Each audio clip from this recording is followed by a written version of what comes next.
everybody, it's Alex Grichuhin at, of course, HRN. As you can see, I am wearing workout attire today. Okay, not attire, workout attire, right? So anyways, today our topics, we're going to go over allergies, because allergy season's coming up. And we're also going to talk about respiratory muscle training you can do at home.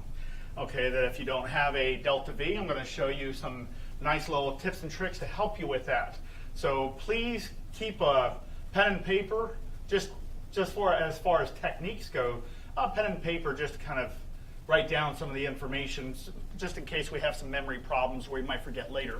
So on the respiratory muscle training, all I'm going to expect, you can use a towel, you can use therapy bands, you can use a belt. This is a gaiter's belt or a gait belt. And we usually put this around patients when we do our different types like physical therapy in the gym in this facility. Now, of course, we're a virtual program, but we do have people coming in. I hope everyone understands we're a telehealth company that provides pulmonary and cardiac rehabilitation. So anyways, I got that right, Sonia, right? Yeah. Okay, I just want to, because a lot of people don't even realize who we are.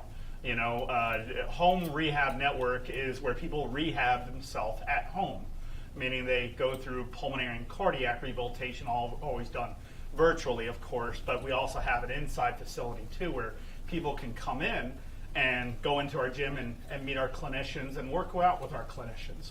And clinicians, I don't want to be far-fetched on anything as far as clinicians goes. Clinicians are, I know it sounds like it's, when I say clinicians, I just want to make sure everyone understands. We have registered respiratory therapists that are very well seasoned, dietitians, we have doctors and everybody like that. So these are people that are registered in the state of Maryland. Now, of course, telemedicine or telehealth, we can do throughout the whole United States, meaning if you're in California, like a lot of our patients, or in Florida, or in Texas, or all the way up in Maine to whatever, we can do that therapy from your home virtually, and where you see me, I see you. Anyways, gaiter's belt, or a gait belt, and I don't need my stethoscope on this one, of course. So, first off, let's talk about the respiratory muscle training, okay? Respiratory muscle training, does anybody remember how often, good morning everybody, how often we do respiratory muscle training? How often do we do respiratory muscle training? Does anybody remember? It's 6 times a day, 10 minutes each. Now, there's something I need to go over really carefully, of course, because of my background, I'm very picky. That's why a lot of my patients, they like to stick with me than other clinicians, but let's talk about the length of time a muscle contraction needs to be. Okay, so we're looking at length of time or contraction time. Meaning, like if I grab, let's pretend this is a weight, even though this is a little light, and it is a weight, so it's just very light. If I curl something, and let's say I curl it really fast, like this, might be too quick, of course. So it's the tension, muscle tension time is the amount of time it takes you to go from point A to point B, full rep, meaning full repetition, not partial repetition, right? Full rep. So from point A to point B, how fast was that? In good respiratory muscle training, you want to try to go for 6 to 8 seconds. Regular muscles like biceps, deltoids, pectoral majors, gluteal, whatever, the whole body, the rest of the body, we look at a 40 and 80. Now, I'm going to write that down. 40 to 80 seconds, okay? So as we are more modern, of course, new studies have been done, a lot of new subjects have been increasing quite a bit. So they took like bodybuilders back in the day and looked at how they worked out, and they saw that people that were stuck in the gym like 5 days a week, working out for like 3-4 hours, would have got the same results if they worked out only twice a week. That's true. Now, if you see somebody like a bodybuilder back in the day, they usually lift and they lift and they lift and they do, bench presses and things like that, but they're moving fairly fast. to cut the time in half, if not down to a quarter. If they go instead of 3 seconds or 2 seconds or 1 second of tension time, if they went with 40 to 80 seconds, they would gain more muscle mass quicker. And this is a proven thing. It doesn't matter what anybody would say, it's proven. It's already a study about it. It's already proven that this is fact. Okay? And where do I find facts from? Like, of course, I can go to American Chest Physician Guidelines to look at the facts for lung disease, as I'm a clinician. Of course, that's where I would go to. You know, when you look at personal trainers and bodybuilders, where do you think they go to? They can go, there's a lot of resources out there, but I always like to look at the organizations with a .org most of the time. You know, now of course there's .coms like where you have like healthmagazine.com, you know, or GQ magazine. You know, those type of resources are fine, but usually you can pretty much get anything, like as far as, you know, not necessarily advice because you're reading this, but there's a lot of free information out there. It's pretty easy to get. You just have to type in the right information. Okay, so that's just my point of view on that. Anyways, 40 to 80 seconds, that seems like a long time.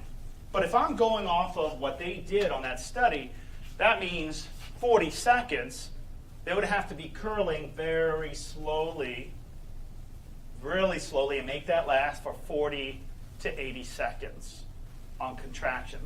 And until they're all the way up to the full rep. They would go very slow, okay? That muscle will build much, much, much quicker than if I was doing this often. Because what are you doing this for? So that's a rep, right? But like the reason why you would keep going really fast is to constantly keep tension on those muscles. All right, so if I am going slower, and this is based off of the study, if I'm going slower, which is good, if you're going slower, you're going to build muscle faster than somebody doing it really quickly. Okay, and you don't have to spend as much time in there. Now, of course, you have to make sure you have plenty of energy, right? So what type of energy are we talking about? A big gallon of coffee? Of course not. We don't want that. You know, we don't want that to be our energy source. Proteins and calories are very large when it comes to, if I'm lacking energy, I'm going to look at my electrolytes. I'm going to look at like, of course, at my home, I don't have a lab where I can pull out my electrolyte and see where my imbalances are. I would just do it subjectively, how I feel. And let's say I'm not 100% sure, then just do something really safe. You can do something like Gatorade, okay? You can do something where you take bananas, 2 tablespoons of honey, and actually putting that in a blender, putting some, let's go with some potassium. So we'll put in 2 tablespoons of honey, 2 tablespoons of peanut butter, 1 scoop, not 2, 1 scoop of a protein shake mix. It could be any flavor you want, put it in there. Let's go with some antioxidants, go with some blueberries, okay? And because it's allergy season that's coming up soon, I want to be preventative. So I might add some other things into it. But anyways, it shouldn't be that tough to make a protein shake. And that type of protein shake I just kind of went over, even though there's other things you could mix into it. The basics: banana, peanut butter, if you can tolerate it. Banana, peanut butter. You can go with skim milk. I usually go with juices, but you can go with skim milk. Not thick. You want skim milk. Trust me. You want the calories are good on the whole milk, but it might be too thick to drink. So go with skim milk. And if you don't have skim milk, just simply put 1 cup of, or probably like maybe a half a cup of milk, and then 1 cup of water, just to kind of dilute it a little bit, you know, or else it gets really, really thick, especially in the blender. So I have, basically I have my protein source. Now I have my protein shake powder, right? I can add fruits and vegetables to it. I'm going with antioxidants because I want to be preventative. Okay, so blueberries, blackberries, just look at a list of, because I'm not a dietitian, I'm a pulmonary care practitioner, I'm a respiratory therapist under the Maryland Board of Physicians. So 2 tablespoons of honey, 2 tablespoons of peanut butter, and then just mix it up, of course, and you have a pretty good protein shake just to kind of help out with the electrolytes, help out with the protein, and help out with the energy. Okay. If it feels like it's too thick, too much, then just dilute it a little bit. Okay. Because sometimes those shakes can be a little thick, but if you're having that, you're pulling in enough calories and protein to get you throughout the whole entire day. But of course, when you have a protein shake, remember, I said 1 scoop of protein powder, not 2 or 3 or 4 like they recommend. Because we're not working out, we're just building up our energy just a little bit. And I wish I could just eat, and I have plenty of energy, but it doesn't work that way. You have to work out, you know? If you want to build up on energy and you don't feel very motivated, and you want to build up that energy, you want to work out. You want to make sure that those calories don't go to waste, or else they get transferred to fat. So 40 to 80 second contraction time. Understand when you're doing exercises with any muscle group, okay?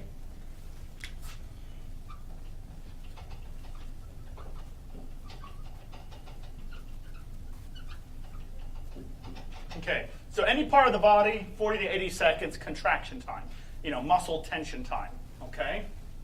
That means the legs, neck, shoulders, deltoids, pectoral majors, back, anything, except the respiratory muscles. On RMT, that's respiratory muscle training, my timing is about 8 seconds completed, okay? And I'll demonstrate what I'm talking about so it's not very confusing.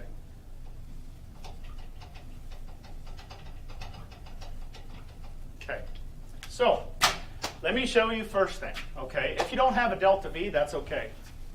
Let me show you something that I usually show people in different parts of the world. So this is a gait belt. You can use a regular belt. I prefer gait belts. They're a little bigger. They're a lot more comfortable. But anyways, what I'm going to do is very simple. I'm going to put this around my torso, just like this, okay? I'm going to cross them. Not going to tie them. Take note of that. You're not crossing them, or else you're going to suffocate. Because if you try to put this in, let's say you try to put this through like so. I'm just so you can be safe. But let's say somebody that didn't know, that's why I'm making sure everyone understands. If you tie this like so, where it's nice and tight, and you try to breathe in, okay, you try to breathe in, the belt's not going to allow you to expand your lungs because it's compressing. So just make sure we are not doing that. What you would use a belt for is you would just put it around you. Okay, you can use a towel, you know, anything that can at least cover, wrap around your body at least once. What I'm going to do now is I'm going to make sure that these are not on my stomach. The belt is not on my stomach. It's almost next to, just underneath my arms. Okay? Covering up my ribs. So what I'm going to do is I'm going to pull tension. So I'm grabbing the belt, so the slack of the belt, and I'm pulling tension. Now, as I breathe in, okay, I'm going to keep tension there, not very tight, just enough to create some resistance. So then I would breathe in.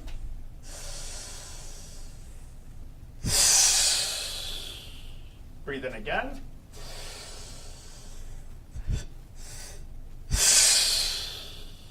Okay, 8-second timing, right? So we go 1 1,000, 2 1,000, 3 1,000, 4, 5, 6, 7, 8, and then exhale. Mind you, you're not counting out loud when you're doing this. So you're not counting out loud when you're doing this. You're just put it in your head. I'm counting out loud to show you the example, okay, or the demonstration. So I breathe in. My belt is going to try to pull that slack away from me because I am breathing in. That's going to create some tension. So I breathe in.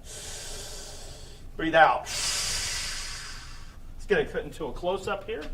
Okay, I breathe in. Exhale. Now let's do the proper reps. Ready? Count 8 seconds. I'll count it in my head. Ready? Here we go.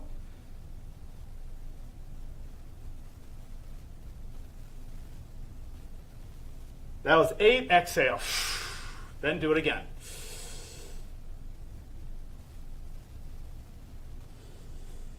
Now, once you reach the point where you can't breathe in anymore, okay, you don't want to ever hold that breath.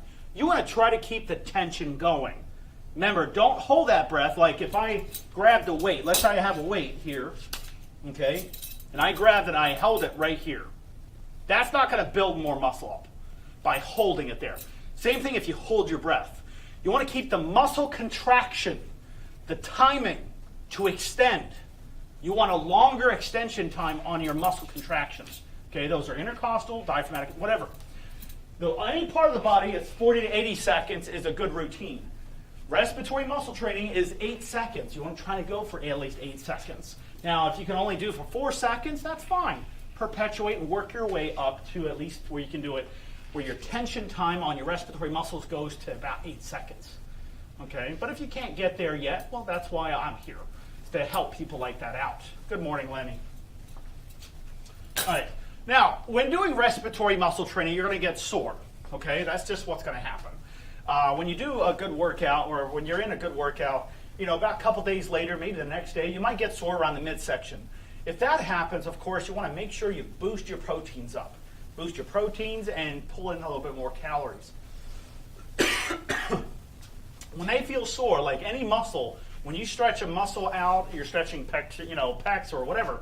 Anytime you're stretching a muscle out, there's nothing wrong with stretching out these muscles in between the ribs. Nothing wrong with that at all. So when you're doing muscle stretches, especially respiratory muscle stretches, that's where you would actually sit down. You would just sit down, take a deep breath in, hold, and then hold that position for you want to try to pivot your torso try to go at least 90 degrees, but if you can only go a little bit, that's fine, but it's best if you tilt over just about 90 degrees, keeping your butt on the seat at all times. So I take a deep breath in, I hold my breath, I twist, I'm transferring all the air to this side, I'm going to feel a very large stretch. I'm going to hold that position for 3 seconds. Now when I exhale, coming back up, after 3 seconds, I might feel a little lightheaded. Just slow it down, okay? Because that could be a little normal, but just slow it down so we don't feel like we're going to pass out. And don't hold it longer than 3 seconds for muscle stretches, for the ribs, because you're trying to hold your breath for, let's say, 30 seconds. It might be hard to hold your breath for 30 seconds, but if you can hold it for 3 seconds, that's just going to be really good for you. Okay, then, of course, we do the stretch on the other side. Take another deep breath in, hold,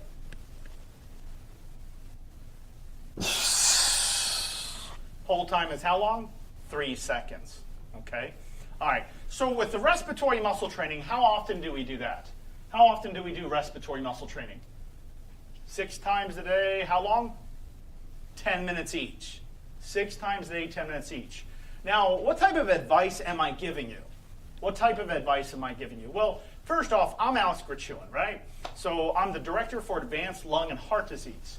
So I work with patients that have a really hard time with breathing, and their lung health and their heart health is really, really, really bad. So I work with those types of people to help them walk longer, live longer, and increase their lung functions and work out the heart and basically getting that person to a point where they don't need me ever again. Okay, that's what we do here at HRN. Okay, so respiratory muscle training, once you get your, it usually takes roughly about 2 months. I would say about 2 months. If you do a good job, 2 months to finish, what I mean by that, when you're doing respiratory muscle training, your goal is not to do this permanently. Your goal is to get your lungs back, get them back where they're more functional, they have a better compliance. They're more functional. You're not getting, you're not having so much more trouble with your heart or lungs. Once you get to that point, then you don't have to do respiratory muscle training as aggressive anymore. All you have to do is just manage yourself. Meaning, let's say I graduated here with a volume of 4,000, okay, or 3,000. And so I graduated here, and then 1 week goes by. I check with my incentive barometer, and I'm still at 3,000 or 4,000. Am I good or bad? What do you guys think? Am I good or bad? I'm good. Have a life. Go out. Don't worry about that anymore. Okay? Another week goes by, and my volume is still at the same graduated level, 4,000. Okay? Another week goes by. I didn't do anything. Another week goes by, and I'm still at the good volume.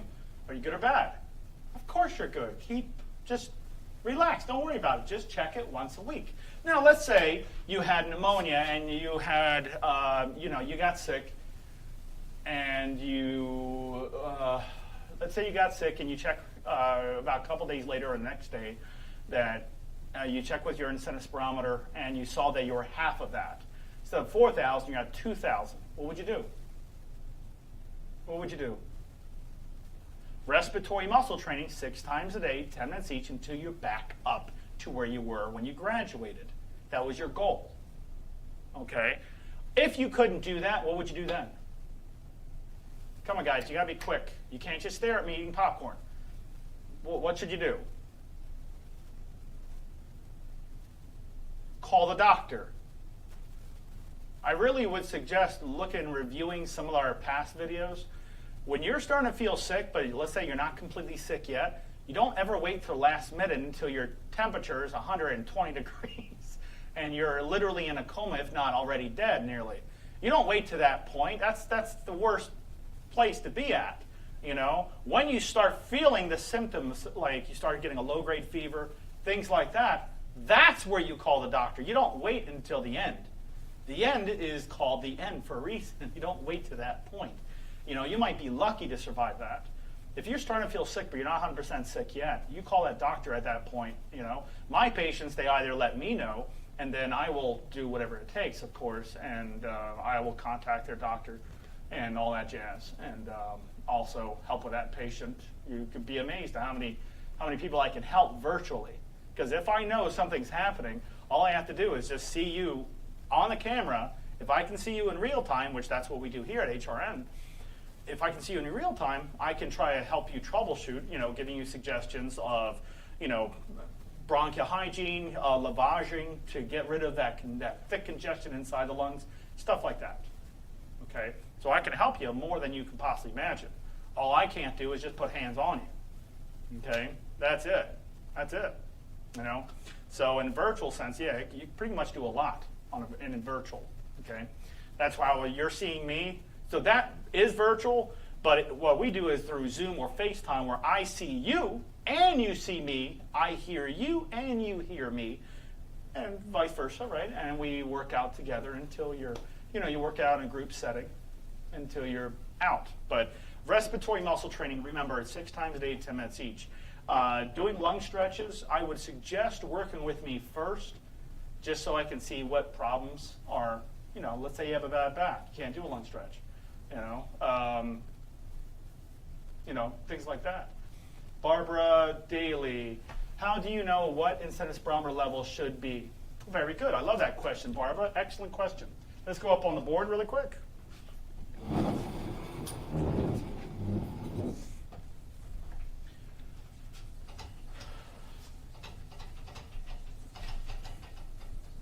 Okay. I hope you have a pen and paper when I go over this formula. So it's 65 milliliters per kilogram of ideal body weight. Okay, so let's take somebody who is, and all you have to do is just go on Google. I hate to say that, but really just look at your ideal body weight. So ideal body weight is based off of your height. Okay, so let's say you're 6 foot tall. Let's say you're 5'11", 6 foot tall. Well, your ideal body weight would be around 180 pounds.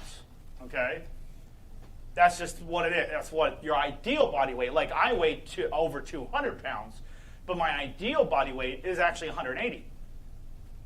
Even though I got a lot of muscle on me, that muscle just weighs a little bit more than that. So that's my ideal body weight. If I get to that, I would be, at a very ideal body weight. But because of the muscle, it doesn't work out like that. But I still have to use the ideal body weight calculator to calculate what's my ideal body weight based off of my height. So once I have this is not in pounds, this is in kilograms. So I have to divide by 2.2, and that would be 81.8. Just round up and say 82. Just rounding up makes the math easy. 82, and then, so 82 times 65 82 times 65 is 5,330 milliliters. So that means on my incentive spirometer, I can only get to, because of my height, I'm only able to get to 5,330. But let's say my capabilities currently, I'm only at 2,000 or I'm only at 1,000. Well, that's not enough volume to keep you alive. That's not enough air coming in you to keep you alive. That's not enough oxygen coming into you to keep you alive. So what do the doctors do? Give you supplemental oxygen to compensate for the lack of oxygen coming in. Okay. There was a patient that I had yesterday. Of course, I can't mention names, but he thought he needed oxygen. So I tested him on off of oxygen the whole time. And he didn't desat at all, but he's like, Alex, I'm out of breath, I need oxygen. I was like, oxygen has nothing to do with work. He's brand new. He doesn't know like everybody else here knows. Oxygen is not the reason why somebody gets out of breath. It's the CO2 that causes the out of breath feeling, not the oxygen. Okay? So when CO2 starts climbing, that's, it could be built up from lactic acid, from muscle contraction and stuff like that. But when CO2 starts climbing, I start feeling winded. That's what causes the out of breath feeling, not oxygen. It's never oxygen. Well, he didn't know that. So I tested him, and he was like, Alex, I'm getting winded. I said, but you're working out. And, he was only able to go, and he was like 6'5". He's a big guy.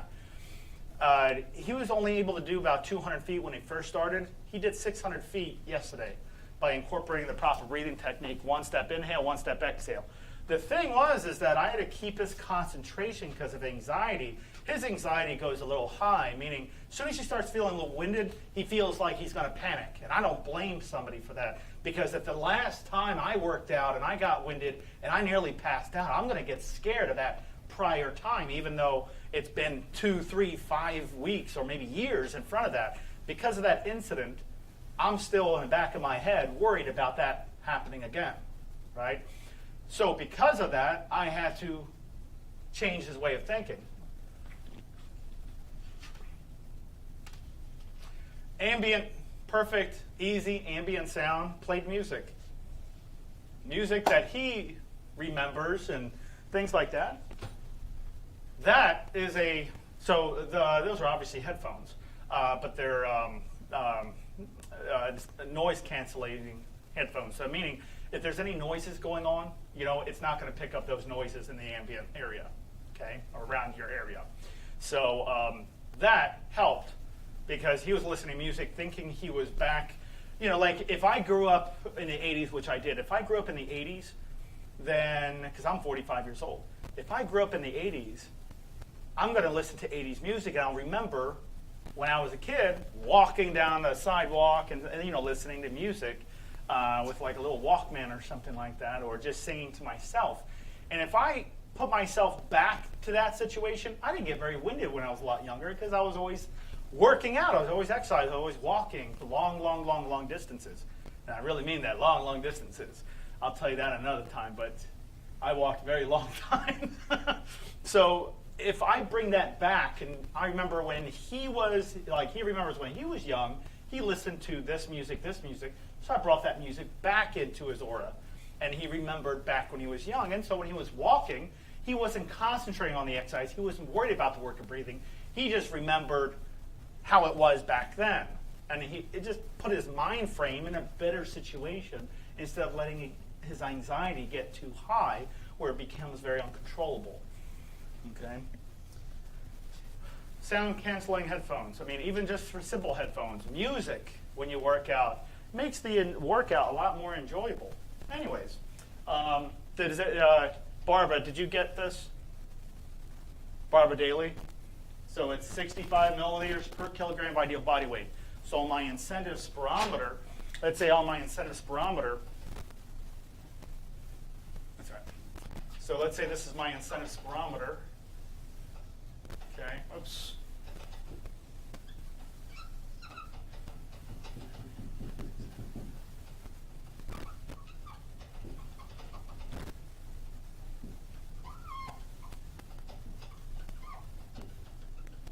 Okay, so let's say this is my incentive spirometer. Oh, no worries. So on the top of my incentive spirometer, let's say it says on it 4,000, okay? Well, that's a pretty good adult level to be at. So let's say it says 4,000 on there. I just have to keep that flow meter here, but at 4,000, but I'm supposed to be at 5,000. So that, needless to say, for those that don't know, every second you keep that flow meter ball in the proper parameter, not all the way down, not all the way high. That flow meter, this is what I'm talking about. Thank you, Sonia. This is what I'm talking about. Okay? So that device, so this is called a flow meter right here. This is the piston chamber. There's the piston just like it is on the board. So that's the piston chamber. This piston chamber, piston, marker, flow meter. If you keep the ball in there between the middle when you're breathing in, okay, every second is 1 liter. So that means if I bring, as long as I keep that flow meter in the proper indicator zone as I'm inhaling, not too high and definitely not low, right in the proper area, right? Every second I breathe in is 1 liter. That means in 4 seconds, I should be at 4,000. Okay? That means if I keep that piston, let me show you, let me demonstrate.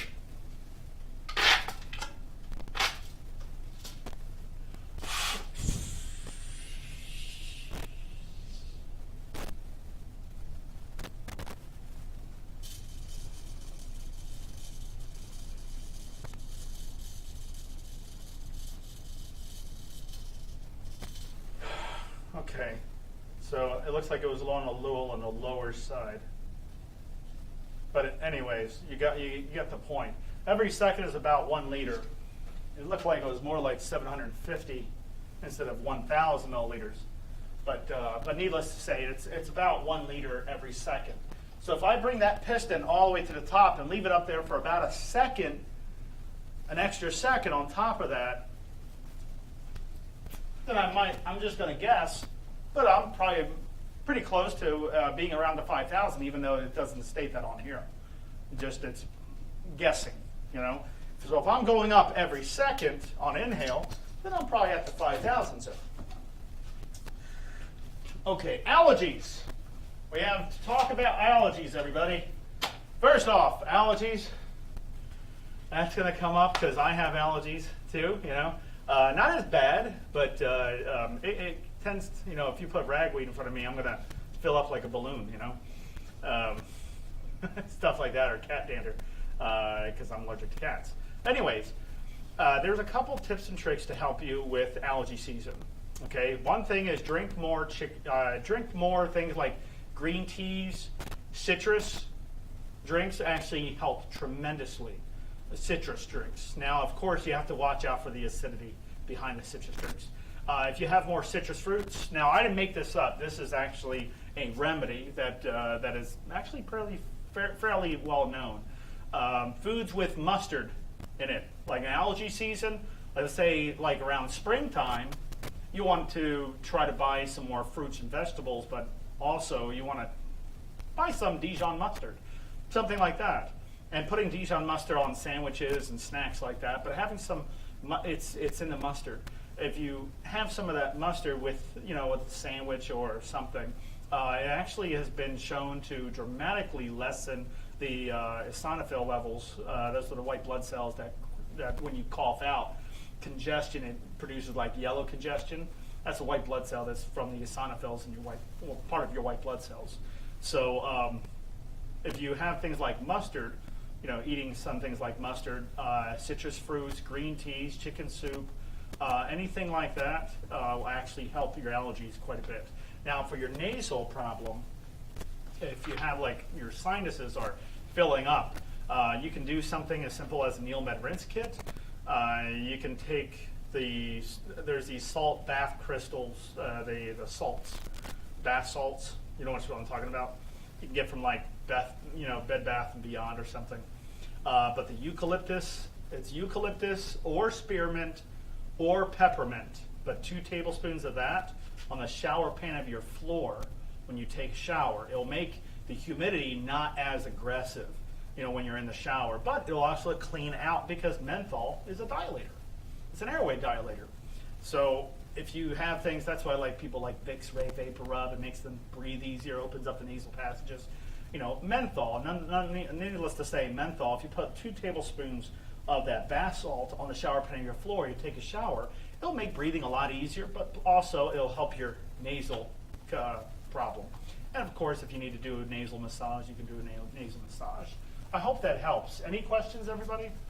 I'm not getting a lot of questions here. I only have one on there. Any questions? I love to answer questions. Remember, I am a clinician. I'm a registered respiratory therapist. So you can ask all sorts of questions for lungs and heart. I'll be happy to answer those. Anything else? I'll give 1 minute for anybody to ask questions.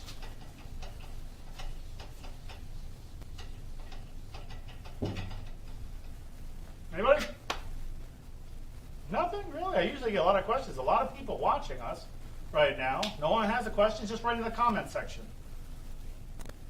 Give them a second with the screen live delay. Oh, gotcha. Will following you keep me off of oxygen? So, following me won't keep you off oxygen. I make the determination as a clinician. And then I send the results to your doctor, letting your doctor know, your pulmonologist, primary doctor, but usually pulmonologist or cardiologist.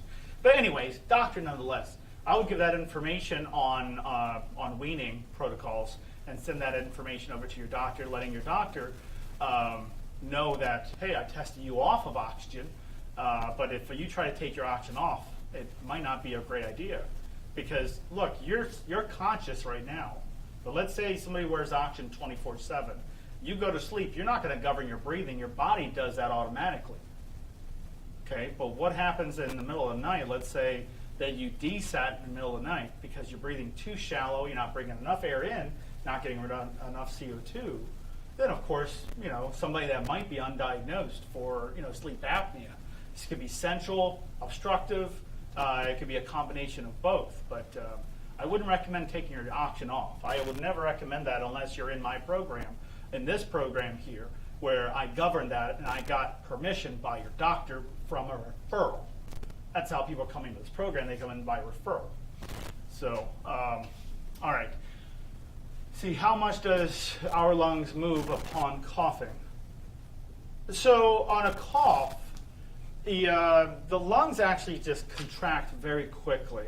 You have your glottic closures, so you have your tourniculate and corniculate, the vocal cords, and then you have your epiglottis that sits on. So those create pressure. So when you cough, that pop, okay, that's caused up here. All right. So does your lungs contract really quickly? Sure. But if I don't have a strong cough, what do? Splinting. What is called, well, what do I mean by splinting? Does anybody remember? Take a fist. You can use a pillow. Take a fist, put it on your diaphragm, not your chest. Push in as you cough. So I'm going to push in as I cough. That'll create more pressure, because pressure is everything. All right, but lungs, they will just squeeze really quickly, because your lungs are actually made and designed. They have a phospholipid. You have the visceral and parietal floor that surround the lung linings. The heart has the same thing. Those two organs were designed, to move. The heart was designed to move. You have the pericardial sac. You have a phospholipid that surrounds that. And then you have the visceral and parietal. And especially with the lungs, you have the visceral and parietal. And between that, you have a phospholipid. Lipids are fats, waxes, and oils. So lipids just means like in your engine, you put oil in your engine so the gears don't burn out the engine and to reduce friction. Same thing with the lung lining. Same thing with the heart lining. Same exact thing.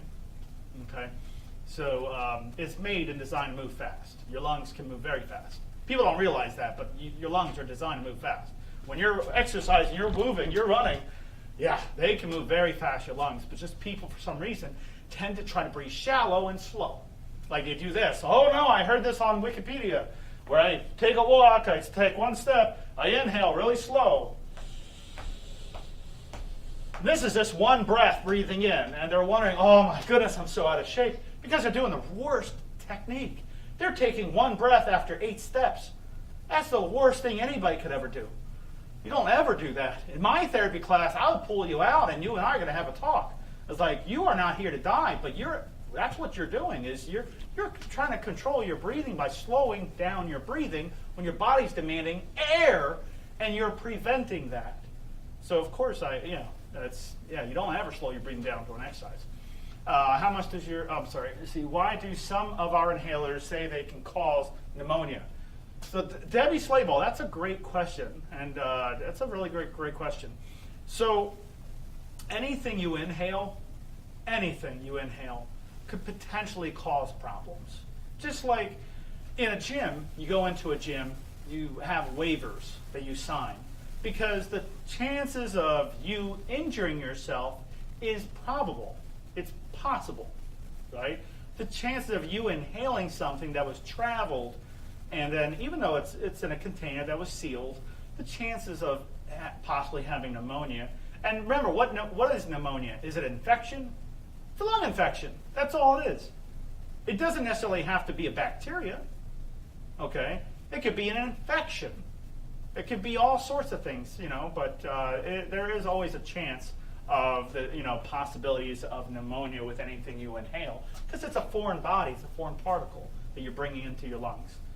How get rid of mucus? So how to get rid of mucus? Cough it out. I'm kidding. I know that's an easier answer. You were like, oh, you probably rolled your eyes too. So to get rid of congestion, it's not too tough. We can do a huff cough. Would that help? I can show you a lot of techniques on that, but we only have a little bit of time here. I would prefer, if I was going to give you a exercise remedy, I prefer you being in a program for that, because then I could see what problems you have. It's easy to say, oh, I got breathing problems. So does the rest of the world, as we live in a polluted world. Okay? Get that out of your head. That's crazy. But getting rid of congestion, there's a lot of things. First off, I would ask, Barbara, is your congestion thick? If it is, drink water, wait 15 minutes, wait for the mast and globulate cells to produce more enzyme to loosen up that congestion. Second, I would tell you to cough. If I feel that your cough is very weak, I'm going to ask you to do respiratory muscle training, strengthening up to cough. And if you can't cough fairly effectively, then I'm going to do a huff cough regimen and show you how to do a huff cough. Okay? And then let's also say, I would say, use your incentive spirometer. Let's see how high you're getting with your incentive spirometer, because the deeper the breath, the bigger the grab of congestion. If let's say you use your incentive spirometer, this, and you can only get in 500. So let me show you. Let's do a close-up. Let's do 500, okay? So 500 milliliters. That's this up here, which I see a lot of people starting out with that first. I'm not sure, how. That's very shallow breathing, by the way. So that's 500 where that marker's at. This is 500. So if I breathe in,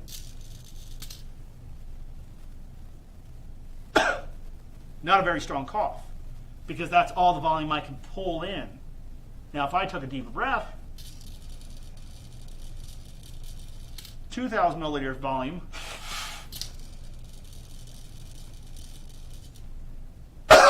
stronger cough. But if I breathe in shallow, it probably only gets something out of the vallecula area that's on the base of the tongue. So the deeper the breath, the bigger the grab of congestion. I can go on and on with this. I can't just say, oh, cough it out. But that is the answer. I mean, I can go with something invasive and take a 12, maybe go with 14 French catheter, put it in your nose and put it all the way down in your lungs and suck the congestion out of your lungs. It's not the greatest thing. I promise you, it doesn't feel wonderful. It doesn't. It's not the greatest. But I could do that. There's a lot of ways to pull out congestion, but easiest way of pulling out congestion: drink plenty of water. Make sure you're hydrated. Drink plenty of water if it's very thick.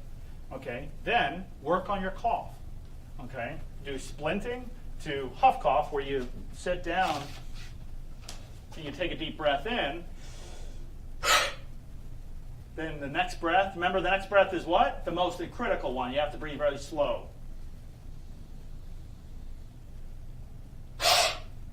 Okay, that's a huff cough, and you have to lean over when you do that. Huff cough, very important to do a huff cough. So that's it for people that don't have a good cough. They do a huff cough to help with that. Okay, but that's a good way to remove congestion. Is huff coughing to all different types of techniques. That's why I prefer you being in here so I can see it, or sign up for the virtual program and I can see it. My diaphragm is elevated. So if your diaphragm is elevated, then you have a lot of severe forms of atelectasis where the alveoli are collapsing. What was your question, Chris? How do you fix that? Is that what you're going to try to ask? Because that's what I'm thinking you're trying to ask me, or you're trying to ask me why. So the question, unfortunately, I can't answer it because it says my diaphragm is elevated. It sounds like a statement, but not a question. If you can kind of direct it towards a question so I can understand specifically what you mean by that. I apologize, but I can't answer a question. I'm not sure what you're trying to ask me. What is normal pulse ox for COPD patient? There's no such thing as normal. You do realize that any book you pick up that's an actual certified book that's through medical, for medical purposes. Anybody that are age 55 and up, there's no such thing as a normal. There's a range of normal. Okay? There's no one number. People think that, I need to be at 95 at all times. That's impossible. There's always a range. The medical field is never one number. COPD patient, some COPD patients will have an oxygen levels at around 85, 82. That will be their normal. They won't die from that because there's 85% of oxygen still in the blood the body could have pulled out, because you're measuring what's left over when you put a pulse ox on. You're not measuring what you just brought into the body, unless the pulse ox is located where? Your lungs or heart. Okay, your pulse ox is on your finger. You're measuring after. Just look at a circulatory system, everybody. Just look at it. It's not hard. Just look up a circulatory system. Stop being lazy. Look up a circulatory system. You put a pulse ox on a finger, air comes in, doesn't go straight to the finger. It goes to your heart, your liver, heart, intra-ocumentary system, that's the skin, lymphatic system, nervous system, everywhere, before it reaches the finger to measure what's left over. Just look at a circulatory system. You're measuring what's left over. So if you saw 85 on your pulse ox, why would you get scared when there's still 85% of oxygen in the body could have consumed but didn't? And when was the last time your pulmonologist ever taught you about pulmonary rehabilitation? Exercise is involved. He didn't, because the doctors don't know therapy, they learn medicine. They know procedures, they know the concept of pulmonary rehab, but they don't know the therapies involved with it. That's why there's a thing called exercise prescriptions. We write out an exercise prescription, send it over to your doctor, let that doctor know that what exercise you're going to be doing. And then, that's what exercise prescription's for. You work out based off of your exercise prescription in class. Okay? But normal, there's no such thing. You take somebody who is look, just if you want to try this out, go onto any website that is medical and look up the normal pulses. Normal pulse oxes to pulse oximetry, normal pulse rate, normal blood pressures, normal everything. No such thing once you are past age 55 years of age, because your body developed this unique ability to govern what problems it has and govern that and, compensate. What I'm trying to say is that once you get to a certain age, there's no such thing as normal, because your body's unique at that point. You take somebody who's born in high altitude, okay? And they lived up there for, let's say, 5 years, 10 years, okay? Born, so now they're probably 10 years old, okay? You bring that person down to sea level, their chemistry is all out of whack. They're going to be not necessarily huffing and puffing because of the pressure, but their body will be very different, because your body adapts to where it lives. Its survivability, how it survives, your body, you might think you're one entity. You don't realize your body has 1 billion cells working and thinking on its own. You have more brains than you could possibly imagine. Yeah. A lot of them you can't control except this one, and they're saying there's another brain inside the heart. It's a different type of brain, but yeah, if you saw that research, I thought that was pretty interesting. But no such thing as normals. What we like to see is anybody within range. So, normal ranges, we usually say 88 or above, unless their pulmonary function test, their blood gas test, and their 6-minute walk test determine that their normal oxygen sats are at 80, around 80s. We usually don't see normal 70 percentiles, like 70% oxygen sats. We usually don't see that. Usually it would be around the 80s for somebody being normal, okay, with their problem. Okay, so if you have somebody who took a lung out, that person's unique. You have a person that has a bad hip, that person is unique. You have a person that gets out of breath just by walking, not unique at all, because it is normal to feel a little winded when you're working out. It's not a disease, you know. Like people hate that. Oh, age is a disease. And no, it's not. Who told you that? Somebody told me that. I'm totally not kidding. He's like, Alex, how do I fix this age? I said, you, me both. I said, why don't we go up to Alaska or go down the South Pole? He said, what do you mean? What time is it on the South and North Pole? There isn't. You want to live forever? By definition of time? There's no such thing. Look it up. I'm very good with astrology. I'm really good with, I love studying stars. I love studying chemistries and stuff like that. But look, I'm not kidding. You want to live forever? It's more funnier than anything. Of course, this is not a perfect circle, right? And the world is not actually a perfect circle. It's more like a pear. But you have these longitudinal lines. Okay? All right, so if you're on the I should have designated, should have designated better. Now it looks like more like a pumpkin. So from north to south, every 15 degrees, if you're on the North Pole, every 15 degrees, time changes here. Time changes. So every 15 degrees, the time change. Like East Coast versus West Coast, there's a few hour delay, right? There's a 3-hour delay. So if the time changes every 15 degrees, what time is it on the North Pole? Because all the longitudinal lines meet at that. So what time is it? It's always 12 o'clock. Time never changes. It's always 12 o'clock. Crazy. You want to live forever? Go up there. There's your fountain of youth, but you're going to be cold. I'm kidding, but it's actually true. Neil Grayson, DeGrace, you ever heard Neil? He's an astronomer, very, very, very, very smart, very, very smart. And he went over that. I was like, that's so cool. I love that. I love studying. I don't know why people don't do it as much. I love studying. My pulse ox reads 85 to 90, and I don't want to do oxygen. Is it okay? No, it is not okay. If you require oxygen, then the brain needs oxygen, and it's not getting enough. But if you're not in the normal, like let's say 85 is not your normal, then you need oxygen. If your doctor, out of the testing, confirmed that 85 is your normal, then you're okay without the oxygen. Okay, even though we'll probably get some on that, but still. Next question is, I have COPD clots in both lungs after first Moderna shots. Still having shortness of breath, and it's been almost 2 years. What can my doctor be missing? Rehabilitation. There's no medicine out there to fix this. It's rehab. You have stuff in your lungs, let's say scarring, you have blood clots. They're going to stay in there until they come out.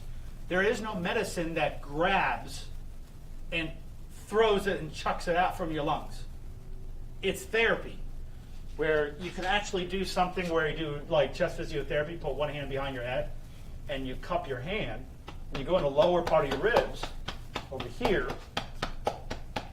You're laying down flat, but as you're doing this, it creates resonant sound, vibrating, and then it will slowly come up, usually about 5 minutes if you do it properly. You slowly come up, and then you'll cough it out. Okay? So chest physiotherapy, but I really recommend to get into chest physiotherapy, get into a pulmonary rehab program. Okay, I'm on 1.5 liters of oxygen. My pulse ox says at 98 a lot. Is that good or bad for a CO2 retainer? No, that's fine, but I would look at your heart rate, not at your oxygen. If you're looking at CO2, okay, it's not the oxygen you look at, it's the heart rate. Because if your CO2 climbs, your heart rate climbs. Okay, they're directly related to each other. How does CO2 travel from your legs up to your lungs so you can breathe it out? Your heart does that. Okay, so you want to look at your heart rate. If you want to know how high your CO2 is, anything above 100, you got a little elevated CO2. All right, now it's really determined with a blood gas, but it's a good indicator to see how high your CO2 is. Thank you very much, Carol. The longer I exhale, the more I wheeze and cough. All right, so Marianne, it might be like if I did this, okay, if I exhale for a very long time, at the very end, as my lungs squeeze together, it's going to squish, right? It's going to squeeze together. I might produce some wheezing as soon as I exhale. Because watch this, right now, no wheezing. But if I did this,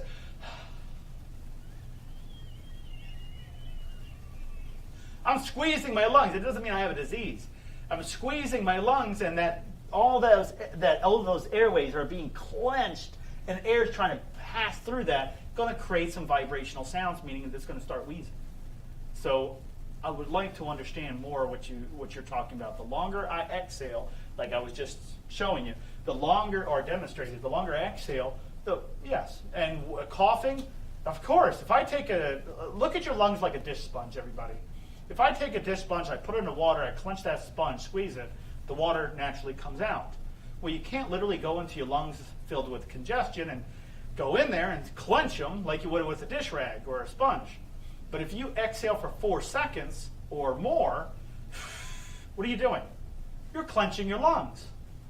So if there's anything in there like a Lego, maybe some congestion, you're going to squeeze it out. You're going to cough. That's not rocket science. That's literally what's going to happen because you're physically clenching your lungs. Okay. I hope that helps, Marianne. Thank you. I have IPF. For those that don't know, that's idiopathic pulmonary fibrosis. I'm trying to stay ahead of my disease. No problem, Rebecca. With IPF, there is a fix to that. So don't let anybody deter anything. I'm very good at what I do. I'm very good at what I do. You know how much time I got? I got 1 minute. 1 minute. Give me 1 second. Hold on. 1 second. Okay.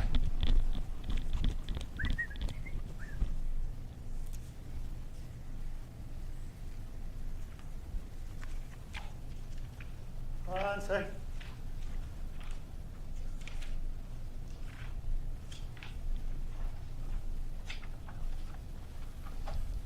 So they have me in books as the top one in the world.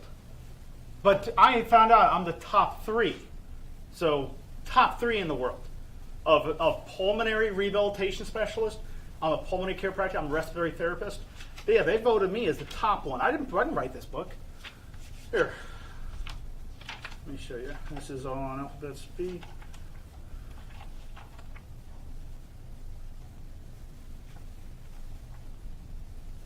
One second.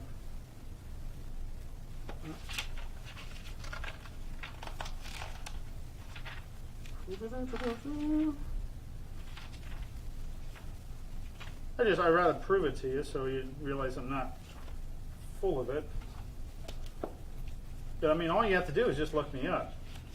I'm all over it. This is the worldwide health leaders in healthcare. And yeah, they keep voting me as this top person, but I don't know why they do that, honestly. Before you go, would you be able to answer Mary's question? What was Mary's question? Mary, how do GERD or LPR affect asthma, and what is the best treatment? Mary, I would love to answer that. The only thing is that Dr. Shaw wants to be that one to answer those types of questions. The reason why is that he's more familiar on the best types of treatments for GERD, and as well as for LPR. So I would prefer if Dr. Shaw answers that. So I'll leave that for Dr. Shaw. If you watch our shows on Thursday, he'll be in on Thursday. I'm pretty sure for this Thursday, unless he has another appointment, but I'm pretty sure he'll do one. Or at least I'll put it onto the chat for answers. I'll do something like that. Needless to say, I'll make sure you get. There it is. Oh, page 9. I was looking for the book. Okay. Alexander Grichuhin, that's me. Of course, I have a beard in that, but that's me. I'm very good at what I do, as you can see. It's the same person. Oh, something happened. What happened? I don't know. Oh, it's a. Can you up close? It's the same person on this book, so it's me. Yes, I'm very, very good at what I do. If somebody wants one of the best people to work with them, I mean, what would you like? Seriously, let's say you have the best of the best versus somebody who is just, I know some things. Which one would you choose? Would you rather choose a worldwide person, or would you rather choose somebody who hopefully you'll get some benefit out of it? You know, I mean, that's, yeah. You know, go into the HRN program. It's the Bentley program. It's the Bentley of the Cadillac of all programs. It's very good at what it does. You know. Anyways, thank you for looking forward to seeing more. No problem, Robert. Very glad that you come in and are joining us. Please be sure to visit to follow us on Facebook, Instagram, and Twitter, and YouTube. Yeah. Yeah, there is one that we're not doing. Is we're going to stop our TikToks. It's just for some reason the government's doing it, and we saw some hospitals are doing it. So we want to do. We looked more into it, and we just saw that there was some information in the TikToks that we don't think it's still safe, because we're not talking about people, but we're going to get rid of the TikTok just because of their disclaimer. There's something with privacy laws that they take advantage of. So no offense to them. I just think it's safer if we don't do TikToks. Okay, but everything else we're doing. Anyways, thank you very much, everybody. Guys, I love you very much. I hope you guys get a chance to go into the program itself, to actually do the program. And other than that, I'll see you guys later. See you guys. Bye-bye.